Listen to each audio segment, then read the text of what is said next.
Hello guys, how are you? I'm Hardeep Singh. Welcome back to your own YouTube channel. IELTS updates and recent exams. For more updates related to recent IELTS exam writing test topics, listening, reading, practice test, and speaking, you got guesswork.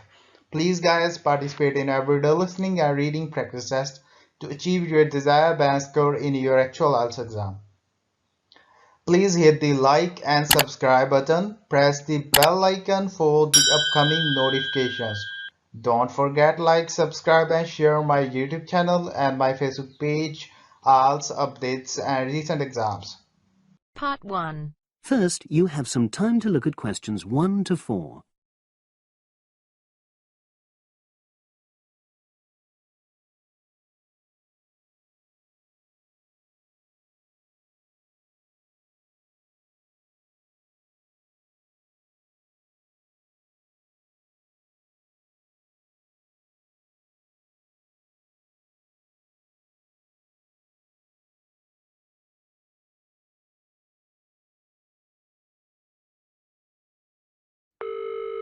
Hello? Hi, is that Tanya? Yes, Simon. Lovely to hear you. How are you? Very well, and we're so looking forward to seeing you. So am I. Now, I don't have a lot of time, I'm afraid, so I wanted to make sure we've got all your details. Have you confirmed your flights? Yes, I'm definitely coming on the 22nd of June. Excellent. Have you got your flight number? Not with me, I'm afraid, but I promise I'll email it. Let me make a note of all this. Yes, do, because one of us will try to come and collect you from the airport if we can. I presume you'll be coming into Terminal 1? I don't know. I'll have to find out which one it is. Yes, you must. We don't want to be waiting at the wrong one. But hang on, I'll be arriving at about lunchtime, and that'll mean you have to take time off work to pick me up. You really mustn't do that. Look, we're not all that busy at work, and if there's a problem, I can text you when you arrive, and you can take a taxi. Okay. There's a really good company called Pantera. Can you spell that? It's Pantera. They have a stand at the airport. You can't miss it, and they're really reliable. Great, thanks. How far are you from the airport? About 40 minutes? And you're near the city centre, aren't you? We're east of it, actually. Don't tell the driver city center because you'll really get caught up in traffic. Okay, and I'll make sure I carry your address with me. Now, have you got my mobile, cell phone number? Yes, you sent it last month. But I tell you what, I don't think I've got yours. I'd better have it now, just in case. Okay, and I changed it recently anyway. Ready? It's 07765 328 411. Before you hear the rest of the conversation, you have some time to look at questions 5 to 10.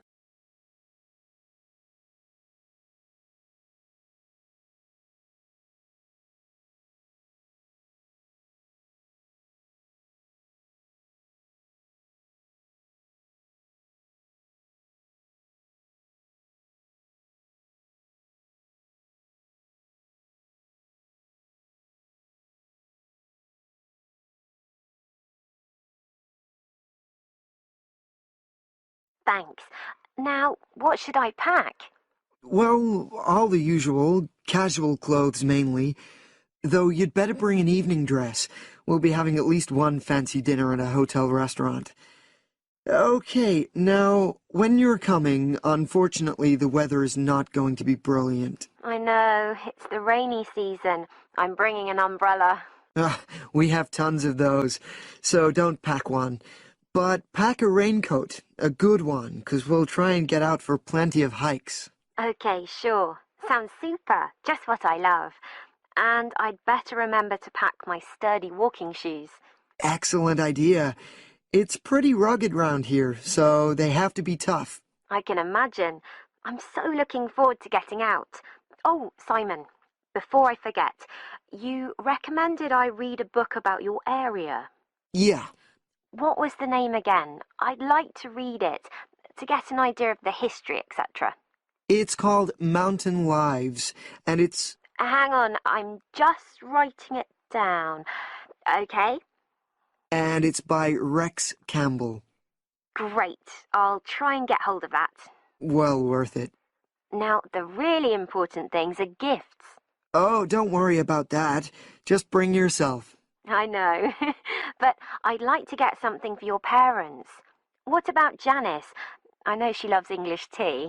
Oh, that's very kind, but she's not drinking so much of that these days. But she'd love some chocolate. You know her favorite. Oh, yes, that'd be nice. I'll do that. And Alec, is he still into racing? Ah, very much so. I was thinking of bringing a calendar, you know, with horse racing pictures. What a good idea. He'd love that. Great. So that's about it, I think. Yes, I think so. So you'll send me your number again? That is the end of part 1. You now have half a minute to check your answers.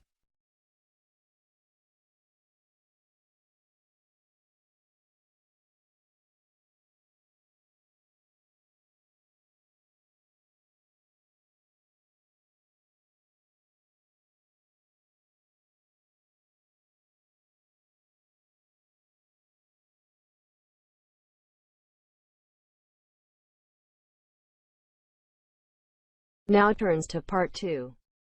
You will hear a podcast on Canberra's theme park. Now you have some time to look at questions 11 to 16.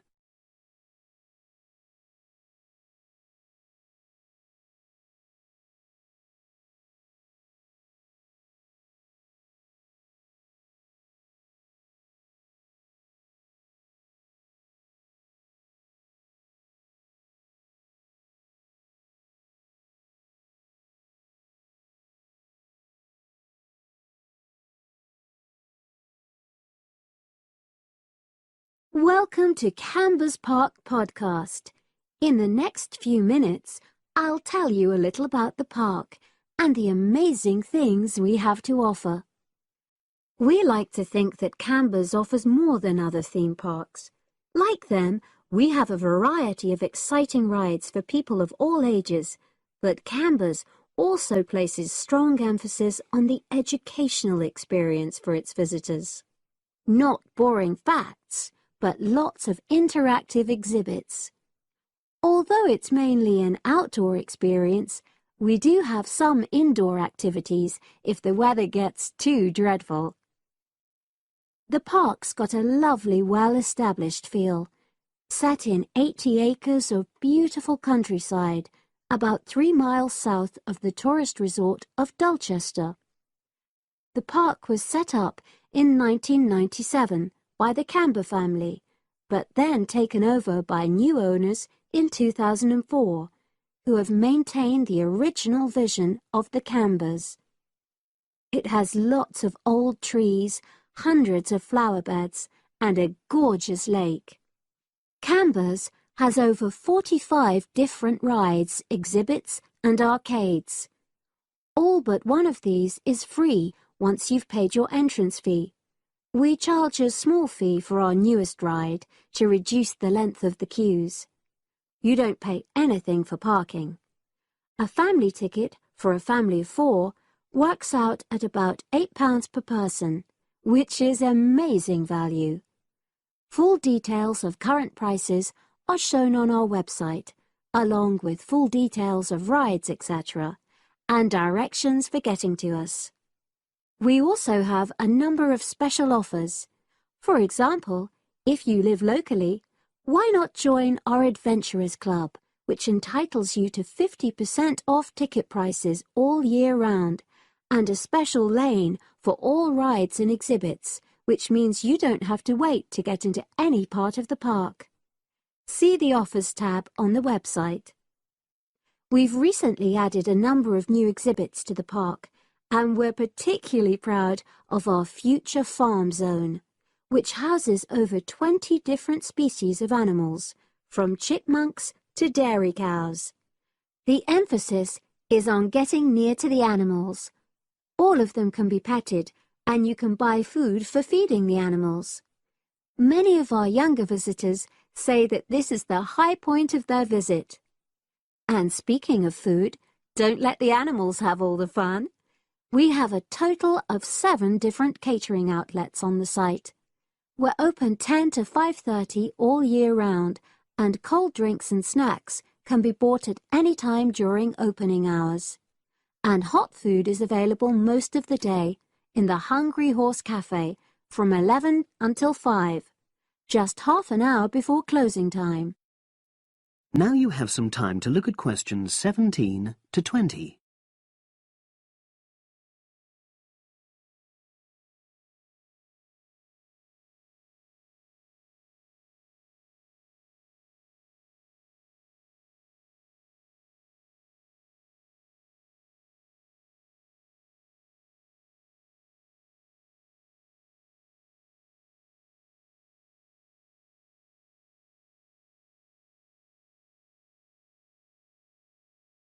Now we want all our visitors to have an exciting time when they come to the park, but our first priority must be safety. Parents and guardians know their children's behavior and capabilities, but here at the park we have set certain conditions for each of the rides to ensure that all visitors get the maximum enjoyment out of the experience and feel secure at all times. There are 4 major rides at the park.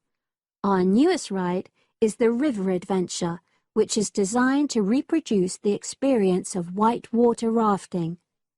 No amount of protective clothing would make any difference, so only go on this ride if you're prepared to get wet. Children under 8 can go on this ride, but all under 16s must have an adult with them. Not all of our rides are designed for thrills and spills. Our Jungle Gym roller coaster is a gentler version of the classic Loop-the-Loop, specially created for whole family enjoyment, from the smallest children to elderly grandparents, suitable for all levels of disability and health conditions. Carriages have comfortable seating for up to 8 people with safety belts for each passenger, which must be worn at all times. Sit back and enjoy the scenery. One of the best established and most popular of Canberra's rides is the massive swoop slide. Whiz down the polished vertical slide, 9 meters in height, and scream to your heart's content. There are no age or height restrictions. Be careful though, you must have on long trousers so you won't get any speed burns. And then there's the famous Zip Go-Kart Stadium, with 16 karts, 8 for single drivers and 8 for kids preferring to ride along with mum, dad or carer. Take part in high-speed races in our specially designed Formula 1 style karts, but no bumping other karts, please.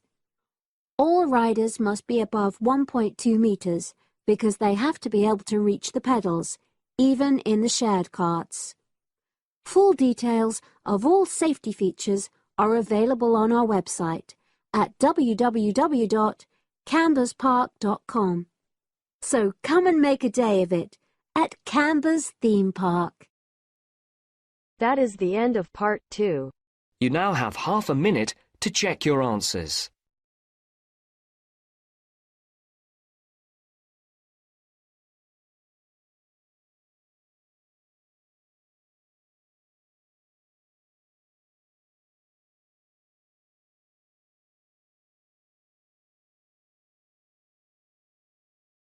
Now turns to part 3. You will hear a conversation between 2 students who will discuss a project they're working on together. You have 30 seconds to look at questions 21 to 27.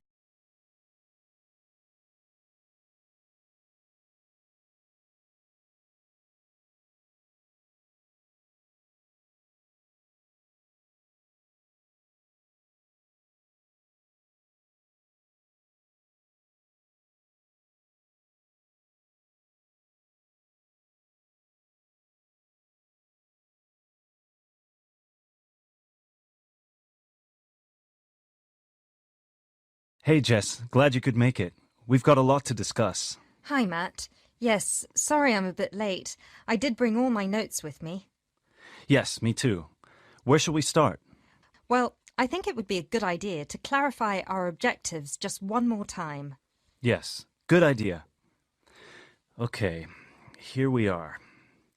We need to record, photograph, and identify the plant species in 10 1-square-meter plots. Does it say anything about where these plots should be and how they should be laid out? Ah, here it is.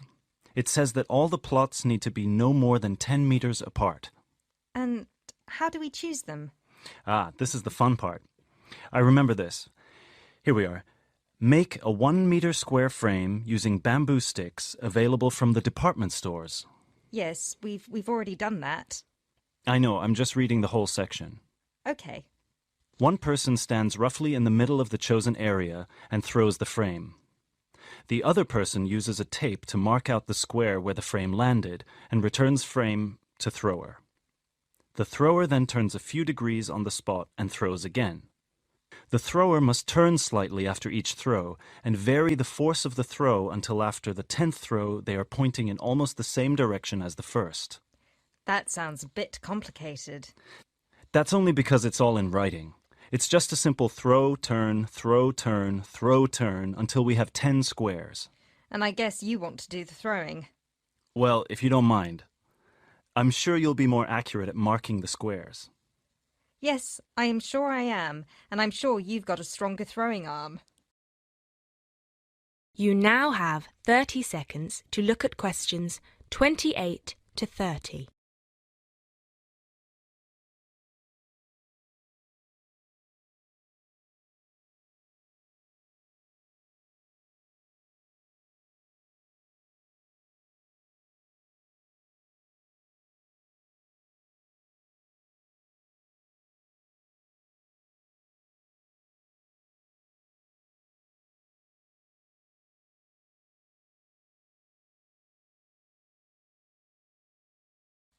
Okay, good. We've got that sorted. Now we need to decide where to go. Yes, I've been thinking about that and I've brought the map. Ah, well done. I forgot mine. Now, I've identified 3 possible locations, but they've all got some disadvantages. Okay, fire away. Well, the area around this lowland marsh could be interesting. There'll be a lot of interesting water plants here. Looks good, but what's the problem? Mainly that it's already a designated nature reserve, and I think there's already been a lot of research done here. Ah, I see. Well, I'd rather do something that's new and can be useful. I agree. That's why I identified this area further west. See, here, behind the beach. Oh yes, I see. That area there, where it's flat, but quite high. Exactly. If you look a bit further inland, you'll see that there are hills which will protect that area from strong north winds. I see. Excellent. But what's the problem? Just that it may not be very interesting. We know that the geology there is not conducive to a wide variety of plants. I agree. So what's your last idea? Well, I think this one is a bit of a winner, although I did want to show you the other 2. Look up here, on the north coast. Where? See this bay? Well, I know that there's been quite a lot of studies done here, but a bit further to the east, behind this headland. No one has ever looked at that. Well, I certainly couldn't see any studies. That is interesting. And the plant life could be a bit different because of the shelter from the wind the headland provides. Exactly. Brilliant, Jessica. That's a great idea. We'll go there. Thanks. Now all we have to decide is when is a good time. Well... That is the end of part 3. You now have half a minute to check your answers.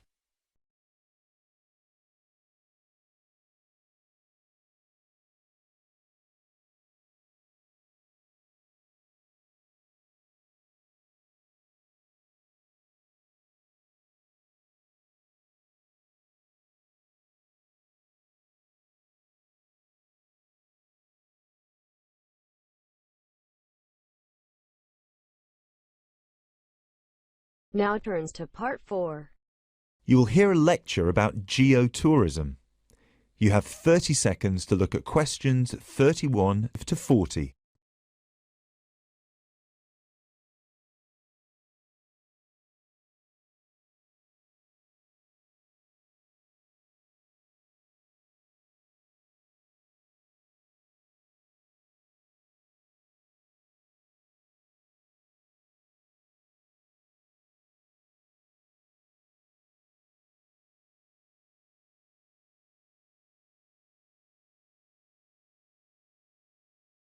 Now, I'd like to move on to talk about something called geotourism. Geotourism is very basically leveraging the benefits of tourism for local communities. I would just like to give you a couple of statistics which are very illustrative of the current situation with regard to young travellers and international tourism. Firstly, tourism has an impact on more people worldwide than any other industry. Indeed, it has an impact on 1 in every 2 people, either directly or indirectly. The second statistic is that in global tourism, there is a 97% economic leakage.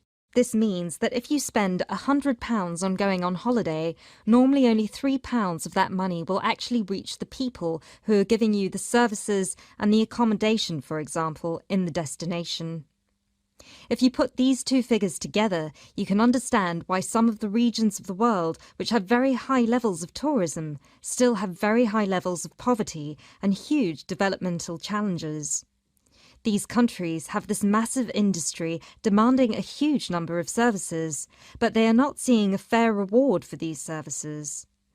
Geotourism is about changing this. Projects are now being developed with financial organisations such as the World Bank. One of these involves developing a technology platform which is bringing grassroots travel products such as hotels, locally owned hotels, not global chains, very locally owned tour operators to the international travel market, therefore avoiding the middlemen. These middlemen often cut them out of the market completely or just make their business unsustainable. Another way that geotourism can be promoted is through the niche travel market of volunteering. These days, a significant number of older teenagers want to spend a gap year, either between school and university, or university and employment. Often, these people want to spend some or all of their year volunteering, but they either don't have the money or don't feel inclined to pay the main volunteering organisation businesses the fee they require, which can be as high as £3,500. What they are looking for is an organisation who can connect them with people on the ground, who can suggest worthwhile local projects. So, this is a real win-win scenario. The organisers charge a small flat fee, which then goes to the local contact. Thus, the local contact gets a very good commission just for one customer. The customer is also saving a large amount of money and time, both of which they can give to the projects they end up working on. There is still quite a long way to go before poverty in the most popular of tourist areas is eradicated, but a focus on this type of geotourism could provide an answer. That is the end of part 4. You now have half a minute to check your answers. So guys, don't forget like, subscribe and share my YouTube channel and my Facebook page, IELTS updates and recent exams. For more updates related to recent IELTS exam writing test topics, listening, reading, practice test and speaking, you got guesswork. Please guys, participate in everyday new IELTS listening and reading practice tests to achieve your desired band score in your actual IELTS exam. For more IELTS material, visit my official website www.ieltsupdatesandrecentexams.com. The link is given below in the description. If you need PDF files of latest IELTS material, then please join my Telegram channel. So guys, please write your score below the comment section. Again, thanks for listening. God bless you all guys. Stay tuned, stay safe.